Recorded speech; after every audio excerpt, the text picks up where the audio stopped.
pjesën tjetër më të madhe të vendit? Tani edhe po të shkosh në Tiranë nuk është se shikon ndonjë dëm të madh, sepse Irani si shtet është me sipërfaqe shumë të madhe, edhe Izraeli nuk e ka pasur mundësinë të bombardojë siç bombardon në Gaza, që është një vend mjaft i vogël. Edhe normalisht dëmet do të jenë të përqendruara tek vendet, tek bazat ushtarake e gjëra si këto. Por kjo është gjendja e popullit. Pastaj shteti iranian sigurisht është në gjendje, le të themi, gatishmërie të plotë të bombardime, plus edhe me njerëz të infiltruar nga brenda. Pastaj iranianët e morën shumë shpejt situatën në kontroll dhe filluan kundërsulmin.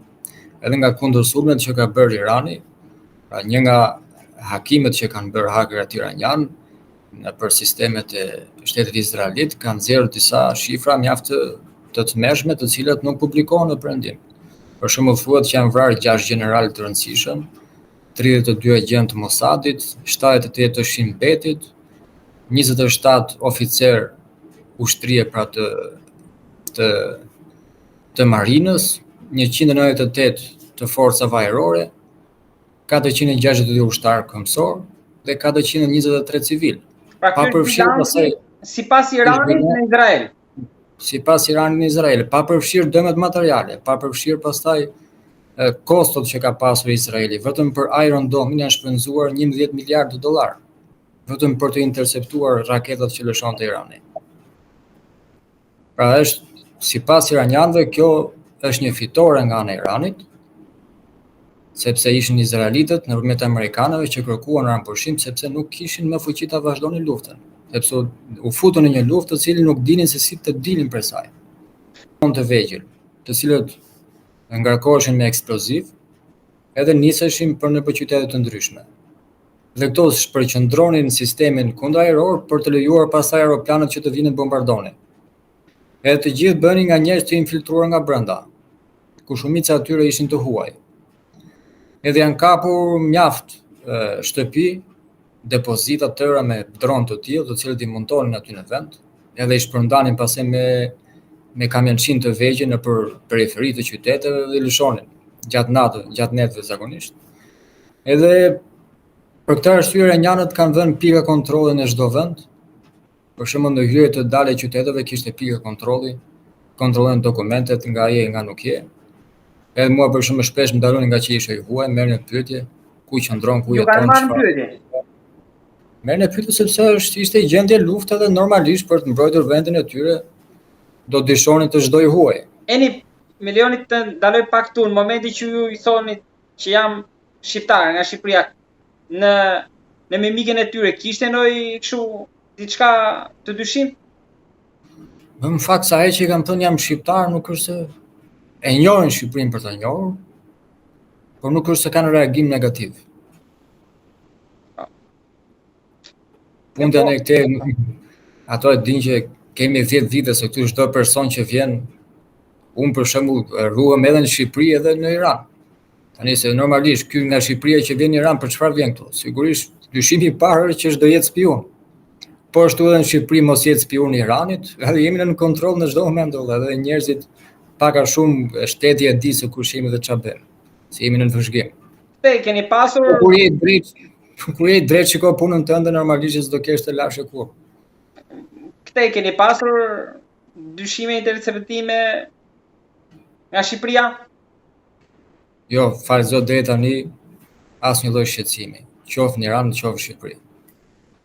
Tani pyetja ajo $1 milion që është ku përfundoi uraniumi? Po ta dija unë atëherë që mbeti sekretet e saj. Po e saktë, por gjithmonë, domethënë ju jeni transmetuesi asaj që ndodh atje, pra çfarë thonë mediat, analistët, por edhe zërat e ushtrisë, qeverisë. Atëherë kjo është top secret. Nuk mund ta marrë vesh populli, por thuhet që e kanë larguar në vende të sigurta, po se ku zoti e di tani, e din. Nuk populli nuk është e di gjë apo. Një pjesë ka nga ata që mendojnë që mund të ketë përfunduar edhe jashtë, në Rusi, në Kinë apo në Pakistan. Apo në bazat e ushtrisë, duket se ka edhe Rusia në perëndim të Iranit. Me Rusinë në fakt janë ngritur pak zërat polemik tani sepse Rusia nuk i ndihmoi. edhe pritej ndihmë nga ana e Rusisë për sa i përket avioneve Sukhoi që kishin bërë një marrëveshje për t'i marrë dhe nuk i morën, po ashtu edhe për sistemin anti-kundërajror S-400, as atë nuk u dha. Edhe shikon me sy tjetër rusët, nuk janë të besueshëm, pra siç e kam thënë edhe një herë që Enveri, pavarësisht se ishte diktator, ai po kishte disa fjalë të vërteta në ato që thoshte. Në një nga librat e tij, për përmbledhje të shkrimeve të tij që shkrimen mbi shënimin mbi lindjen e mesme, thotë që Bashkimi Sovjetik, që sot përfaqësohet nga Rusia, është fik pas shpinë për popujt të lindjes së mesme. Nuk është se kihet shumë besë. Edhe në përballje që kanë pasur egjiptianët, lëvizja palestineze dhe shumë të tjerë në lindjen e mesme me Izraelin, thuhet që sa herë që ishin drejt fitores egjiptianët, Bashkimi Sovjetik vinte dhe i bënte presion për të bërë paqe. Ndërsa kur ishte në revansh Izraeli, ishte e kundërta, duhet vazhdonte lufta dhe i furnizonin egjiptianët me armë të vjetra dhe mbrojtëse, ndërsa izraelitët me armë moderne dhe sulmuese. Kjo është strategjia, pastaj çdo shtet shikon interesin e tij, pastaj kuptohet ajo gjë. Mund të themi që ka një krisje të BRICS-it? BRICS është më tepër një, e themi, më tepër për sa i përket ekonomisë. Po. Një union ekonomik. Drejt asaj rrotullohet gjithçka. Pastaj për sa i përket çështjeve ushtarake, çdo shtet duhet të ketë atë fuqinë e tij, sepse nuk mund të varesh nga fuqitë e huaja. Sepse fuqitë e huaja dihet do shikojnë interesin e tyre dhe në momentin e parë që do të jetë mundësia do të shesin për të marrë diçka tjetër. Kina mund të shes për të marrë Tajvanin, Rusia mund të shes për të marrë Ukrainën. So bën dhe ne hoxhallar tani ekspertë politikës. Po, ajo është kryecore dhe drejt gjithçka e tani, gjeopolitika, na ka përfshirë, qofse para një viti 2, përpara se të fillonte luftja në Ukrainë, duke një temë shumë e largët Shqipëria dhe mund nxinte fundin e edicionit lajmeve, kurse tani në 2 vitet e fundit, 3 vite është kryesore. Edhe na ka përfshirë gjithë sepse mund të duket shumë larg, por është shumë afër nesh. Dhe gjithëve. Në fakt është mjaft kritike sepse në rast se këtu ndodh një luftë e madhe, do ketë shumë ndikim dhe në trojet tona. Fatkeqësisht, pra, në rast se ndodh lufta, do të ketë edhe dëm ekonomike për sa i përket trojeve tona, se do rritet çmimi i naftës, edhe kur rritet çmimi i naftës do rritet çdo gjë pastaj. Të përhapet një urrëtie ndaj shiizmit, në mënyrë që të mos bëhet afrimiteti mes shiave dhe sunitëve. Sepse është mjaft e rrezikshme për interesat e perëndimit në lindjen e mesme. Në rast se lindja e mesme është e bashkuar, nuk ka më përçarje dhe mosmarrveshje ndërmjet sekteve, atëherë nuk do të ketë më vend për fuqitë perëndimore në lindjen e mesme. Dhe do dalë jashtë kontrollit të tyre. Apo në Iran konsiderohen jashtë Iranit, më saktë se në Iran nuk ka opozit. E themi opozita janë të gjithë të besimit të mbështesin revolucionin islamik, edhe ka kandidatë të ndryshëm të cilët garojnë me njëri tjetrin për të fituar votat e popullit, se kush do të bëhet president, se kush do të bëhet përfaqësues i rajoneve të ndryshëm, deputet pra. Ndërsa ato që mbështeten nga fuqitë perëndimore, që ndodhen jashtë Iranit, është biri i Shahut, i cili u shpreh në media që ishte gati për të ardhur. Po, ai bëri një gabim në këtë rast, ku e përkrahu sulmin izraelit, dhe edhe ato pak prokrahës që kishte i humbi, sepse iranianët janë edhe pak nacionalistë. Pra ato që janë fetar janë disi më të butë për sa i përket nacionalizmit, por njerëzit që janë laik janë shumë nacionalistë. Dhe zakonisht këta njerëzit që janë laik janë përkrahës të Shahut, dhe me këtë lëvizje që bëri Shahu bëri një gabim të madh dhe humbi edhe përkrahen e tyre. Dhe kemi një rritje të popularitetit të liderit suprem të Iranit, nga të gjitha krahët. Plus pastaj edhe është dhe një grup i konsideruar opozit që është në Shqipëri, pa ato se merr kush në llogari se s'ka fare mbështetje. Nuk e llogarit i ri këtë që është në Mans. Se llogarisin fare sepse s'ka fare mbështetje në popull. Thjesht përdoren si mercenar. Pra për ta mbyllur Eni këtë bisedë, për momentin Iranit i ka mbetur vetëm Kina, nga ku ka drejtuar syt për gjithçka. Për gjithçka nuk mund të themi sepse Irani, le të themi gjatë tyre 40 viteve ka mësuar që është i vetëm përballë vështirësive dhe duhet të përpiqet me forcat e brendshme. Edhe ato i kanë të gjitha mundësitë. I kanë shkencën, e kanë mjaft të zhvilluar në çdo fushë, pra prodhojnë duke filluar nga gjilpëra deri tek raketat. E vetme gjë që i mungon janë fuqia ajrore, pra aeroplanët, dhe për këtë janë drejtuar Kinës. Pasi panë që Rusia nuk i ndihmoi, tani janë drejtuar Kinës dhe Kina po i përgjigjet, sepse naftën e Iranit konkretisht e merr të gjithën Kina.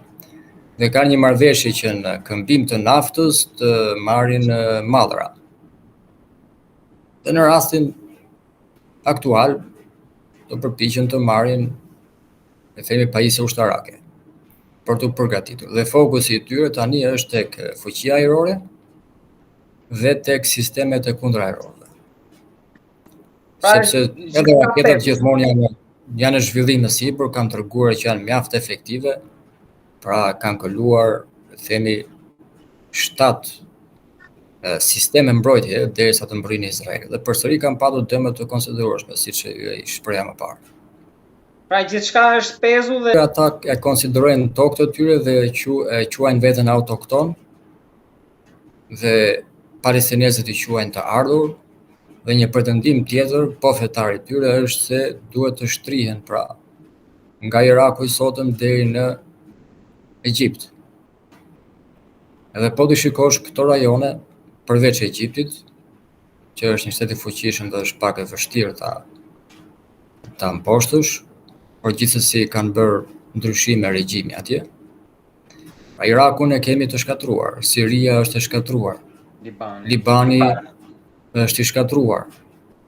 Dhe vetëm pengesë për tani është Irani, nuk kanë pretendime territoriale në Iran, por e shikojnë si një pengesë për të arritur qëllimet e tyre. Jordania nuk arritet. Jordania është pjesë e tyre, marrin kur të duan. Për mbretin e Jordanisë thuhet që është rritur në Britaninë e Madhe dhe është në kontrollin e tyre të plotë.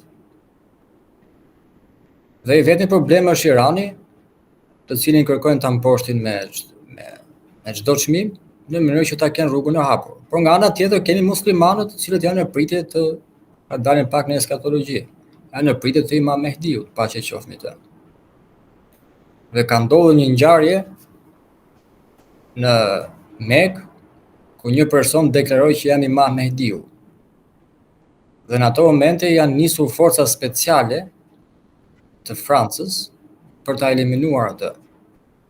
Pra tregojnë gjëra që pavarësisht se neve popullit na thonë që nuk ekziston feja apo jemi laik, të gjitha shtetet ndjekin një agjendë fetare. Pra pse do të jenë gatishmëri agjentët special të Francës për të ndërhyrë më një herë në Mekë, sepse aty thuhet që do të shfaqet Imam Mehdiu. Pse do të jenë këta francezë të gatshëm në çdo moment që të ndërhyjnë atje për të vrarë një person që pretendon se është Mehdiu. Sepse ato besojnë tek tekstet e tyre fetare dhe neve muslimanët na thonë që ju mos besoni sepse janë thjesht prralla. Por muslimanët lindjen e mesme besojnë këtë gjë, e presin ardhen Imam Mehdiut së bashku me Jezusin Isain alayhis salam. Dhe prandaj ndodhen gjithë ato trazira që ta kenë në kontroll, e në momentin që të vijë Mehdiu, të jenë të gatshëm ta vrasin më një herë, sepse thotë që Mehdiu do të jetë ai që do të ndryshojë komplet sistemin politik të botës. Po çfarë sistemi do jetë? Mos i futemi shumë kësaj temës, është